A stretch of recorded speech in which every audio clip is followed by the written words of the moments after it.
નડિયાદમાં 2 લાખના દારૂ બિયરના જથ્થા સાથે બુટલેગર ઝડપાયો। નડિયાદ ટાઉન પોલીસે નાના કુંભનાથ રોડ ઉપર આવેલા મકાનમાંથી વિદેશી દારૂ ઉતારી હેરાફેરી કરતા બુટલેગરને ઝડપી પાડ્યો હતો। પોલીસે વિદેશી દારૂ, મોપેડ, મોબાઈલ તેમજ ઇકો ગાડી મળી કુલ 4,57,916 રૂપિયાનો મુદ્દામાલ કબજે કર્યો હતો। આ બનાવ સંદર્ભે નડિયાદ ટાઉન પોલીસે 5 આરોપીઓ સામે ગુનો નોંધી કાયદેસર કાર્યવાહી હાથ ધરી હતી। નડિયાદ ટાઉન પોલીસ રવિવારે સાંજે પેટ્રોલિંગમાં હતી। દરમિયાન નડિયાદ પટવા રોડ લખાવાડમાં રહેતા શ્રી કુમાર રમેશચંદ્ર શાહ તથા રમેશચંદ્ર ચંદુલાલ શાહ બંને નાના કુંભનાથ રોડ પર આવેલી શિવશક્તિ સોસાયટીના મકાનમાં વિદેશી દારૂ ઉતારી રાખી ઇકો ગાડી તેમજ મોપેડ મારફતે છૂટક વેચાણ હેરાફેરી કરતા હતા। જ્યાં પોલીસે રેડ પાડતા ઘર આગળથી ઇકો ગાડી તેમજ મોપેડ મળી આવેલું।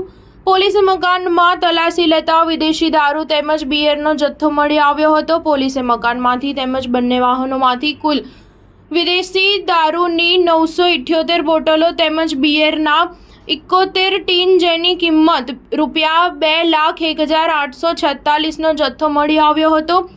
સ્થળ પરથી મળી આવેલા ઈસમની અટક કરી પૂછપરછ કરતા શ્રી કુમાર રમેશચંદ્ર શાહ હોવાનું જણાવ્યું હતું। સ્ટાર ન્યૂઝ 7 હંમેશા સચ્ચાઈની સાથે।